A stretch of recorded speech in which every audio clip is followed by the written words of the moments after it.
सदाशिव मंदिर ध्युंसर महादेव नामक जो ये स्थान है, प्रसिद्ध मंदिर है, सिद्ध शक्तिपीठ है। ये ऊना जिला से लगभग 35 किलोमीटर की दूरी पर गांव बई तलमेड़ा तहसील बंगड़ा जिला ऊना पर स्थित है। और इस मंदिर का जो इतिहास है वो इस प्रकार से है कि लगभग 5500 वर्ष पूर्व जब पांडवों को अज्ञातवास हुआ था, तो उनके जो ऋषि थे, धौम्य ऋषि जी, वो अज्ञातवास के दौरान जो है इस स्थान पर उन्होंने ध्युंसर नामक पर्वत पर यहाँ पे जो पूजा अर्चना की थी। और उनकी पूजा अर्चना के उपरांत जो है भगवान शंकर खुश हुए और उन्होंने भगवान शंकर जी ने उनको दर्शन दिए। दर्शन उपरांत जो है भगवान शंकर ने धौम्य ऋषि जी को पूछा कि हे ऋषिवर, मैं आपकी जो तपस्या से, जो आपने कठोर तपस्या की है, उससे बहुत प्रसन्न हूँ, तो आप जो है एक कोई भी वर मांगिए। तो उसके उपरांत जो है धौम्य ऋषि जी ने कहा कि हे भगवान, मुझे और कोई भी वर नहीं चाहिए, मुझे बस यही वर चाहिए कि इस मेरे द्वारा पूजित शिवलिंग की किसी भी काल में जो है वो कोई भी इंसान श्रद्धा भाव से जो पूजा अर्चना करेगा उसकी जो है हर मनोकामना पूर्ण होगी।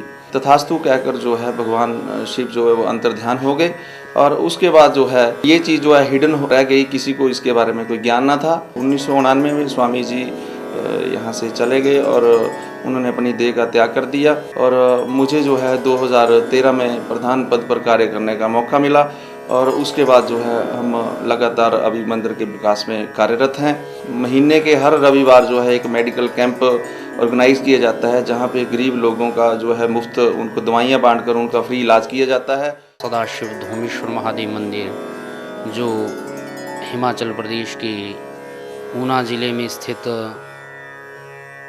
तलमेड़ा गांव में यह धूमेश्वर महादेव मंदिर है, सदाशिव नाम से प्रसिद्ध है। धूमेश्वर महादेव मंदिर 1937 में स्वामी ओंकारानंद जी को स्वप्न हुआ कि धूमेश्वर महादेव मंदिर है जो ये प्रसिद्ध जगह उनके स्वप्न में आई। और शंकर भगवान ने कहा कि इस स्थान पर जाइए और इस जगह का जीर्णोद्धार करें। स्वामी ओंकारानंद जी ने 1937 से लेकर इस जगह को ढूंढना शुरू किया और 1947 में इस जगह पर पहुँचे। यह जो शिवलिंग है यह पौराणिक है, स्वयंभू है, पांडवों के समय की है। 1947 में जब स्वामी ओंकारानंद जी यहाँ आए, मंदिर का उन्होंने जीर्णोद्धार किया और यहाँ पर एक गुफा में रहते हुए स्वामी ओंकारानंद जी ने इस जगह में पूजा अर्चना की। इस जगह में जो भी कोई सच्चे दिल से कोई प्रार्थना करता है, मनोकामना करता है, वो ज़रूर पूरी होती है। जो पांडवों के पुरोहित धौम्य ऋषि जी थे, उन्होंने इस ध्युंसर नामक पर्वत पर तपस्या की थी। उनकी तपस्या से प्रसन्न होकर भगवान शंकर ने वर मांगने को कहा। धौम्य ऋषि जी ने वर मांगा, मेरे द्वारा जो पूजित यह शिवलिंग है, पिंडी है, जो इसकी पूजा अर्चना करेगा उसकी सभी मनोकामनाएं पूर्ण हो। धौमेश्वर महादेव जी का अखंड धूना है जो कि 15-20 वर्षों से लगातार रात दिन चलता आ रहा है। और इस धूने की प्राथमिकता ये है कि द्वापर युग के बीच में जब पांडवों को ज्ञातवास हुआ था, उस दौरान के बीच में उन्होंने आकर के यहाँ धौमेश्वर महादेव जी में तपस्या की। तपस्या करने के बावजूद उन्होंने भगवान सदाशिव भोलेनाथ जी से ये वरदान प्राप्त किया था कि हे प्रभु, यहाँ पर जो भी भगत कोई अपनी आस्था को लेकर के आएगा उसकी मनोकामना जो है वो पूरी हो, और वो पूरी होती है।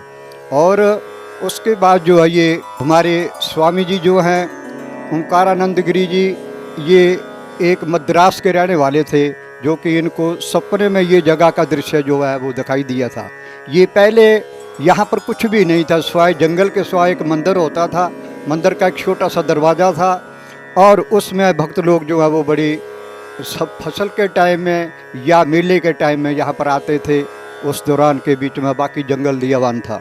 उसके उपरांत ये हुआ कि जब स्वामी जी मद्रास में रहते थे, इनको सपने में ये जगह जो थी वो दिखाई दी और इस जगह को ढूंढते हुए वो सन 37-38 से लेकर वहाँ से चले और यहाँ पर पहुँचते हुए सन यानी कि 47-48 के लगभग यहाँ पहुँचे थे। और क्योंकि उस वक्त ये पैदल मार्ग था, रास्ता था, कोई साधन नहीं था, इसलिए वहाँ पर सुहारी टकोली में एक स्कूल होता था जो कि यहाँ से सभी बड़े बड़े बच्चे जो वो पढ़ने के लिए जाते थे। उन्होंने हेड मास्टर साहब से ये बात की कि मैंने ऐसी ऐसी जगह दृश्य देखा, वो कहाँ है।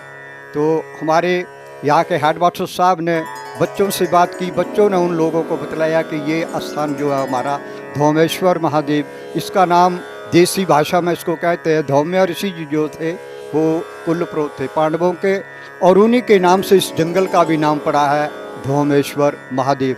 ध्यूसर जंगल इसको भी कहते हैं। और उसके उपरांत वहाँ से बच्चों को साथ लेकर के वो वहाँ पर आए।